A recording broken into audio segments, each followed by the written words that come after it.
Hello नमस्कार साथियों, आप सभी का स्वागत है VIP India education YouTube channel पर।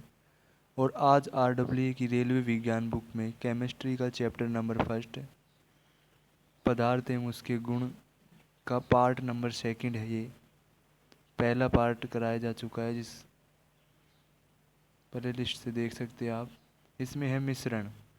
मिक्सर दो या दो से अधिक तत्वों या यौगिकों द्वारा आपस में मिलकर एक दूसरे के रासायनिक गुणों में परिवर्तन किए बिना निर्मित परिणामी पदार्थ को मिश्रण कहते हैं। इसके अवयवी पदार्थों को सरल यांत्रिक विधियों द्वारा पृथक किया जा सकता है, जैसे पीतल, तांबा, जस्ता आदि का मिश्रण है। समुद्री जल में सोडियम क्लोराइड मिला होता है। मिश्रण के अवयवी पदार्थों की प्रकृति के आधार पर इसे दो प्रमुख भागों में विभाजित किया जाता है, समांगी मिश्रण और विषमांगी मिश्रण। समांगी मिश्रण ऐसा मिश्रण जिसके अवयवी पदार्थों का संगठन एवं गुण एक समान होते समांगी मिश्रण कहलाता है। चीनी का जल में विलयन, नमक का जल में विलयन, अमोनिया गैस का हवा में विलयन आदि। विषमांगी मिश्रण ऐसा मिश्रण जिसके अवयवी पदार्थों का संगठन एवं गुण एक समान नहीं होते विषमांगी मिश्रण कहलाता है, जैसे बालू और नमक का मिश्रण, धूल कण का हवा में मिश्रण, लोहा व गंधक का मिश्रण आदि।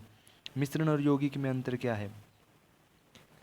मिश्रण होता है दो या दो से अधिक पदार्थों को भौतिक रूप से मिलाने पर बनता है। यह समांगी और विषमांगी दो प्रकार का होता है। और यौगिक होता है यह दो या दो से अधिक तत्वों को निश्चित अनुपात में रासायनिक संयोजन से बनता है। यह शुद्ध पदार्थ होता है। संघटक की बात करें तो मिश्रण के पदार्थ निश्चित अनुपात में नहीं होते हैं और यौगिकों में तत्वों का अनुपात निश्चित होता है। गुण में मिश्रण के गुण निश्चित नहीं होते हैं, ये पदार्थ की प्रकृति और अनुपात पर निर्भर करते हैं। यौगिकों में उसके तत्वों की प्रकृति और अनुपात के अनुसार विशेष गुण होते हैं। पृथक्करण इसके पदार्थों को अलग करना आसान होता है। इन्हें शोधन, वाष्पीकरण और क्रोमेटोग्राफी विधि के द्वारा अलग किया जाता है मिश्रण में। और यौगिकों में इसके तत्वों को अलग करना मुश्किल होता है। इन्हें केवल कुछ ही रासायनिक विधियों द्वारा अलग किया जा सकता है। नए पदार्थ मिश्रण में पदार्थों का भौतिक मिश्रण होता है जिसमें कोई रासायनिक परिवर्तन नहीं होता है, इसलिए किसी नए पदार्थ का निर्माण नहीं होता है। यौगिक में तत्वों का रासायनिक संयोजन होता है, तत्वों के अलग अलग रासायनिक गुणों के कारण नए पदार्थ का निर्माण होता है। गलनांक क्वथनांक के आधार पर मिश्रण का निश्चित गलनांक क्वथनांक बिंदु नहीं होता है और यौगिकों का एक निश्चित गलनांक क्वथनांक बिंदु होता है। यौगिकों में बेकिंग सोडा, मेथेन, नमक आदि होते हैं। और बिस्मिथ और क्रोमियम ये होते हैं मिश्रण के उदाहरण। विलयन क्या होता है? दो या दो से अधिक रासायनिक पदार्थों को समांगी मिश्रण विलयन कहलाता है। विलयन में घुले हुए विलय के कणों का आकार 1 नैनोमीटर से कम होता है और विलयन कण मिश्रण में एक समान रूप से फैले होते हैं। ये ठोस, द्रव और गैस किसी भी अवस्था में पाए जा सकते हैं। उदाहरण के लिए जल में नमक और चीनी का मिश्रण, सोडा जल आदि। विलयन के दो संघटक होते हैं, विलय और विलायक। विलय क्या होता है? यह विलायक में घुलने वाला घटक होता है। सामान्य रूप से इसकी मात्रा विलायक से कम होती है। नमक, चीनी, कार्बन डाइऑक्साइड और जलवाष्प आदि।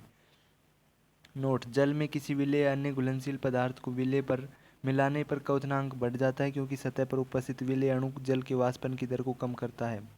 किसी जलीय विलयन का क्वथनांक शुद्ध जल के क्वथनांक से अधिक होता है तथा किसी विलयन में जल का वाष्प दाब शुद्ध जल में वाष्प दाब की तुलना में कम होता है। और विलायक क्या होता है? यह विलेय में विलयन में मिलाने वाला घटक होता है। इसकी मात्रा प्राय विलेय से अधिक होती है, जैसे जल है, हवा, चाय, एथेनॉल आदि। द्रव्य विलयन में विलेय ठोस, द्रव, गैसीय अवस्था में हो सकते हैं। इसी प्रकार मिश्र धातु और वायु क्रमशः ठोस और गैस के विलयन के उदाहरण हैं। विलयन के विभिन्न प्रकार के उदाहरण निम्नलिखित हैं। वायु एक समांगी मिश्रण है, इसमें विलेय और विलायक दोनों होते हैं। आयोडीन के टिंचर में आयोडीन अल्कोहल में घुला होता है और आयोडीन विलेय और अल्कोहल विलायक होता है। शरबत में चीनी जल में घुली होती है, यहाँ चीनी विलेय और जल विलायक होता है। विलयन के प्रकार: विलयन ठोस ठोस होता है तो इसमें विलेय भी ठोस हो और विलायक भी ठोस हो। उदाहरण मिश्र धातु जैसे पीतल। विलयन ठोस द्रव है तो विलेय उसमें ठोस होगा, विलायक द्रव होगा। जल में नमक और चीनी का घोल इसके उदाहरण है। ठोस गैस में ठोस और गैस पदार्थों का शोधन, जैसे वायु में आयोडीन और कपूर का विलयन। द्रव ठोस में द्रव, ठोस, जिंक के मिश्रण में पारा इसका उदाहरण है। द्रव द्रव में दोनों द्रव होंगे। जल में एल्कोहल और टोल्यून में बेंजीन इसका उदाहरण है। द्रव गैस में द्रव और गैस गैस विलयन होगा। हवा में एरोसोल और जलवाष्प इसके उदाहरण हैं। गैस ठोस पैलेडियम में अवशोषित हाइड्रोजन। गैस द्रव में गैस और द्रव होगा विलयन। सोडा जल इसका उदाहरण है। गैस गैस में दोनों गैस होंगे, गैसों का मिश्रण ये इसका उदाहरण है। संतृप्त विलयन क्या होता है? वह विलयन जिसमें निश्चित ताप और दाब पर और अधिक विलय नहीं घोला जा सकता है, संतृप्त विलयन कहलाता है। इसमें विलायक की निश्चित मात्रा में घुले हुए विलय की मात्रा अधिकतम होती है। इन विलयनों में विलय की सांद्रता उसकी विलेयता कहलाती है। उदाहरण के लिए कार्बोनेटेड जल, समुद्री जल आदि। असंतृप्त विलयन वह विलयन जिसमें समान ताप एवं दाब पर और अधिक विलय घोला जा सकता है, असंतृप्त विलयन कहलाता है। उदाहरण के लिए हवा या धुंध, बर्फ युक्त कॉफी और नमक या चीनी का संतृप्ति बिंदु के नीचे पानी में घुलना आदि। निलंबन क्या होता है? यह ऐसा विषमांगी मिश्रण जिसमें ठोस कण द्रव में परिक्षेपित डिस्परेस्ड हो जाते हैं। निलंबन में विलय पदार्थ के अणु मिलते नहीं हैं बल्कि माध्यम की समष्टि में निलंबित रहते। उदाहरण पानी में मिट्टी का मिश्रण आदि। ये कण आंखों से देखे जा सकते हैं। इस मिश्रण को शांत छोड़ देने पर ये कण नीचे की ओर बैठ जाते हैं, अर्थात निलंबन अस्थायी होता है।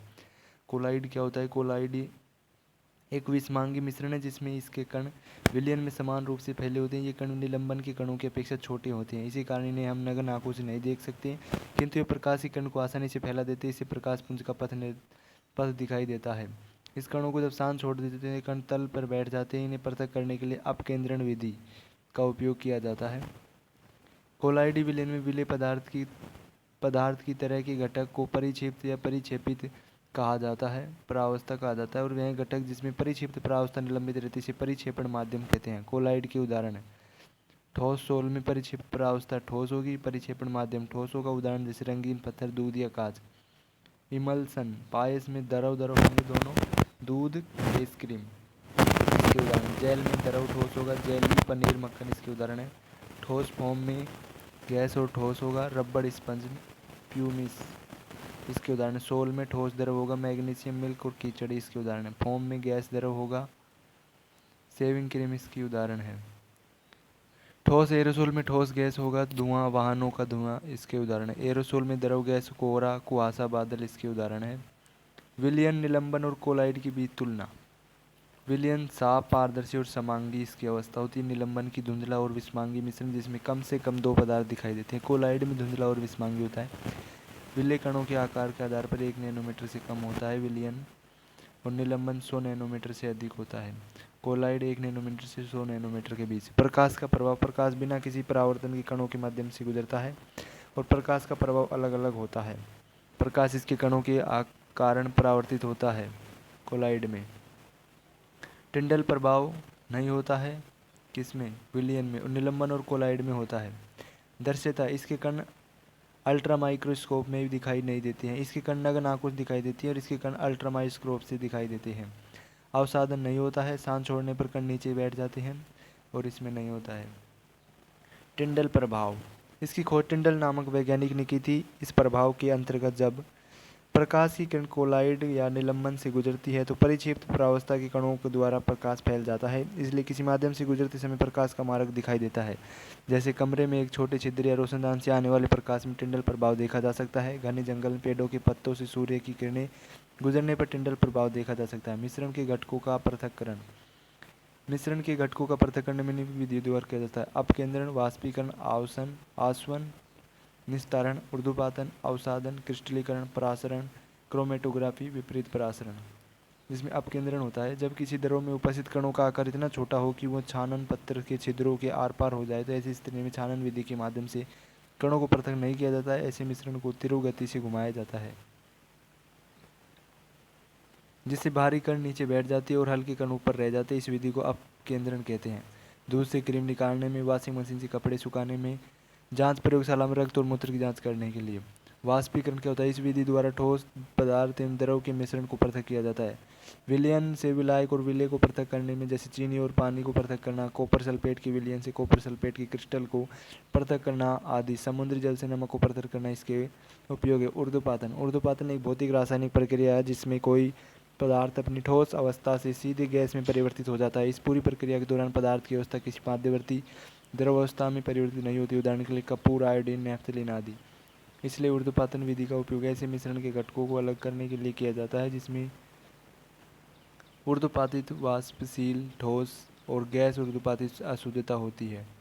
आयोडीन और पोटेशियम क्लोराइड के मिश्रण से आयोडीन को पृथक करने में, नमक और अमोनियम क्लोराइड के मिश्रण को अलग करने में, कपूर और सोडियम क्लोराइड के मिश्रण को अलग करने में, रेत और नैप्थलीन के मिश्रण को अलग करने में, क्रोमेटोग्राफी, इस विधि द्वारा ऐसे पदार्थों को पृथक किया जाता है जो एक ही प्रकार के विलायक में घुले रहते हैं। इस विधि को सर्वप्रथम रंगों को पृथक किया गया था, इसलिए इसका नाम क्रोमेटोग्राफी पड़ा। ग्रीक भाषा में क्रोमो का अर्थ रंग होता है, उपयोग होता है प्राकृतिक रंगों से पिगमेंट को पृथक करने में, रंगीन रसायनों के मिश्रण को पृथक करने में, डाई में रंगों को अलग करने में, रक्त से विषैले पदार्थ ड्रग्स को अलग करने में। आसवन जब किसी विलयन में विलयक के घटकों का क्वथनांक बिंदु अलग अलग होता है तब इस विधि द्वारा दो घुलनशील द्रवों के मिश्रण को पृथक किया जाता है, जैसे एसीटोन और जल का मिश्रण, अल्कोहल और जल का मिश्रण। ध्यातव्य है कि दो या दो से अधिक घुलनशील द्रवों जिसके क्वथनांक का अंतर 25 केल्विन से कम होता है के मिश्रण को पृथक करने के लिए प्रभाजी आसवन विधि का प्रयोग किया जाता है, जैसे पेट्रोलियम उत्पादों में जिसके विभिन्न घटकों का पृथक्करण होता है। अवसादन क्या होता है? यह ठोस और द्रव पदार्थों को पृथक करने की विधि है। इस प्रक्रिया में द्रव में उपस्थित ठोस अशुद्धियाँ द्रव को शांत छोड़ने पर कंटेनर की तली में बैठ जाती है और द्रव को अलग कर लिया जाता है। इसका उपयोग जल उपचार संयंत्र में अशुद्ध जल से अवांछित ठोस कणों को अलग करने में किया जाता है। निस्तारण क्या होता है? यह दो द्रव पदार्थों को अलग करने की विधि है। इसमें ऐसे द्रवों को अलग किया जाता है जो आपस में मिश्रित नहीं होते हैं, जैसे तेल और जल। जब तेल और जल के मिश्रण को शांत छोड़ देते हैं तो तेल का घनत्व कम होने के कारण वह जल के ऊपर एकत्र हो जाता है। क्रिस्टलीकरण, इस विधि का उपयोग ठोस पदार्थों को शुद्ध करने में किया जाता है। इस विधि के माध्यम से क्रिस्टल के रूप में शुद्ध ठोस का विलयन से पृथक्करण किया जाता है। उल्लेखनीय है कि समुद्र जल से वाष्पीकरण द्वारा प्राप्त नमक में बहुत सी अशुद्धियाँ होती है जिन्हें दूर करने के लिए भी इस विधि का प्रयोग किया जाता है। जल में निलंबित अशुद्धियों को जल से अलग करने के लिए उसमें फिटकरी की कुछ मात्रा मिलाई जाती है, जिससे निलंबित कणों का स्कंदन हो जाता है और वे भारी होकर ठोस जल में नीचे बैठ जाते हैं। परासरण विधि में यदि दो अलग अलग सांद्रताओं के विलयन एक अर्ध पारगम्य झिल्ली से अलग किए गए हों तो विलायक के अणु झिल्ली को पार कर कम सांद्रता वाले विलयन से अधिक सांद्रता वाले विलयन की ओर गति करते हैं।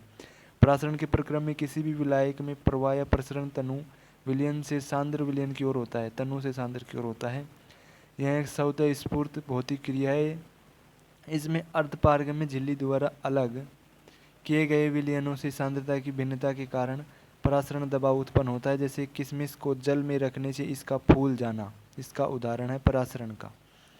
Thanks for watching, like the video, subscribe the channel. इसके क्वेश्चन नेक्स्ट पार्ट में किए जाएंगे और इसका PDF का लिंक डिस्क्रिप्शन में दिया जाएगा, पिन कमेंट में भी दे दिया जाएगा, वहाँ से डाउनलोड कर सकते हैं। वीडियोज़ को लाइक करो, शेयर करो। Thank you.